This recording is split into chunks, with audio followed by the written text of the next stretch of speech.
Hi, I'm Dr. Gary Sachs, and I'm here with Theresa Schmidt. We're both from Sachs Wellness Center, and we thought that today maybe we would just share our current thinking on what's going on with COVID and how people might best deal with their lives, about it. So, do you want to start? Sure. Because we have had quite a few questions and comments and things in the last few weeks about it. It is on everybody's minds. I guess I would say that I still feel like COVID is a less dangerous one. I mean, that doesn't mean it's not dangerous for anybody. It is, depending on their immune system and how they're compromised. But it does seem to be less traumatic on the body. Yeah, quite a bit. And even just to kind of go pick up on your point about, depending on somebody's strength of their immune system and overall health, lately more and more studies are being done looking at what happened to us with COVID, from different angles. And one of them was showing the very, very high percentage of people that really got seriously ill, many of them died, were people that had the most other health conditions. Right. So, they were coming into this with at least 4 other problems, and COVID just took them over the edge. It was more than their body could handle. Exactly. So. And the other thing, I think one of the other really important things that we have to emphasize is anybody with a blood measurement of 50 or higher, nobody that died of COVID had a 50 or higher in vitamin D3 in their blood. Yeah, and you know how critical vitamin D is, to this, and as we always point out, it isn't just this; it's our immune system that wants to use this vitamin D for whatever would come our way. Yep, for anything it needs to. But that's a real. I get new people in every day that they're not taking vitamin D. They didn't know they needed to take vitamin D. I think that should be on billboards. Do you have enough vitamin D? Yeah. So that's another area that if you're low in D and you have 4 more comorbidities, doesn't matter which COVID, you just still have to take all the precautions you can. Sure. So, but for the rest of the people, I think doing the things that we've talked about, keeping your immune system as strong as possible is what we need to be doing, and not undermining it. And I think this is a pretty big one, not undermining it by doing things like staying up all night, sleep, staying up till 2 or 3 o'clock in the morning all the time, getting 3 or 4 hours of sleep, not drinking any water, eating a bunch of sugar. I mean, that just undermines the entire system, and I don't care how good it was, you can undermine it. And, and you can make yourself vulnerable to it. So we don't have a magic pill that makes up for sleep. No, we don't. No vaccine makes up for sleep. It's just we can do things to make ourselves sitting ducks, basically. Yeah. And I have people that say, look, I'm doing everything I'm supposed to do, and I'm going to sleep, and I'm drinking my water, and I'm exercising and things like that. How come I got it? And how come I, first of all, how come I got it? Because a lot of people are going to get this. A lot of people are going to get it. This is, I think, the most transmissible. Omicron is the most transmissible version, which means a lot of people are going to get it. They're just not going to get it as bad. Yeah. And the other thing is, it was the holidays, and people were eating, and they know they didn't eat as well as they should have, and there was sugar involved and late nights and things like that. So everything wasn't as good during the holidays as maybe it should have been.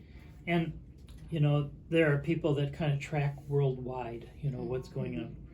And it seems as it moves across, Omicron was first showing up in South Africa. And the people that watch this say, okay, it's going to hit England, and then about 2 or 3 weeks later, it's going to hit the United States. And that 2 or 3 weeks later was right at the holidays. Exactly. So you could see the wave coming, and that's when it was going to hit us. There really was no stopping it, Right. It was just going to be here. Yeah.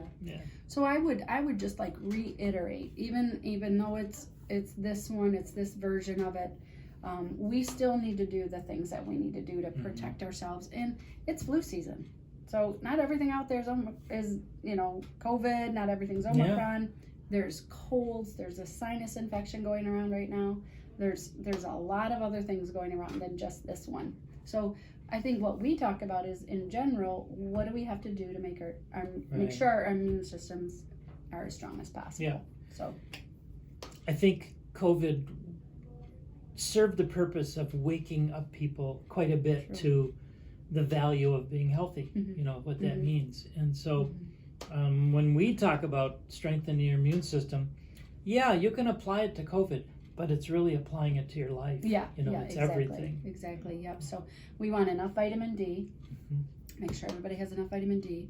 We want a lot of dark green leafy vegetables, so we get our calcium, we get our zinc, we get our magnesium. Dark green leafy vegetables. Really be careful of the sugar. Watch that sugar. Get your colorful vegetables so we can get vitamin C. And I don't think people need to take a ton of these things proactively. I think you should eat the right food to get it. It's the best way. Vitamin C is water soluble, so if you take a bunch of vitamin C every day, you're just going to get rid of it. So it's not like you can store more to protect you. So so what I really like to emphasize is, do what you're supposed to do to get that stuff in the first place, and then have some good quality vitamin C, you know, cataplex C, good quality things on hand should something come up, right? Because then you'll have it, and it doesn't matter if it's the seasonal flu, if it's a sinus infection, or if it's COVID. You still have what you need to get it going. Yeah, what a great thought. I was thinking that, like, I keep Band-Aids, you know, in case I ever cut myself, you know. Yeah, and I really... and every once in a while I go, oh, I'm so glad you're there. You know, like, I don't have time to run somewhere to go get it, you know. Exactly. And when you're sick on a Saturday night is not the time to figure out, oh, I don't have any Imuplex. I don't have any Cataplex C. I don't have any Numitrophin, and I'm coughing. So get the stuff on the protocol ahead of time. Get yourself a little box. I also feel very strongly that the nebulizers are so helpful. It's such a good fallback. I mean, and again, not necessarily just for COVID, but if you're exposed to something during the day, you can go home and nebulize it. It's not going to hurt a darn thing. Yeah. You know, I'm not saying people have to do that every day, but it sure is nice to have that, you know, have that backup for you. Yeah. Because most of the time those things are coming in through our nose. And that's how they're setting up camp and then spreading to the rest of the body. Yeah. So, and they talk about Delta was down deeper in the chest.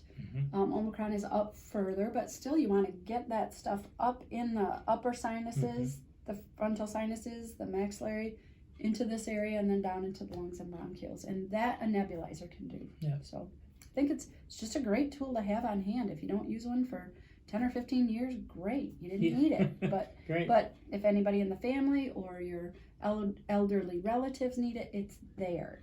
Yeah. So okay. Yeah. So we hope this information is helpful for you. If you're interested in instructions on how to use a nebulizer, we can supply that for you. If you're interested in what kinds of things you might want to consider keeping on hand, we have a protocol set up for that. You can contact us through our website at www.sacswellnesscenter.com or call us at 989-732-7000.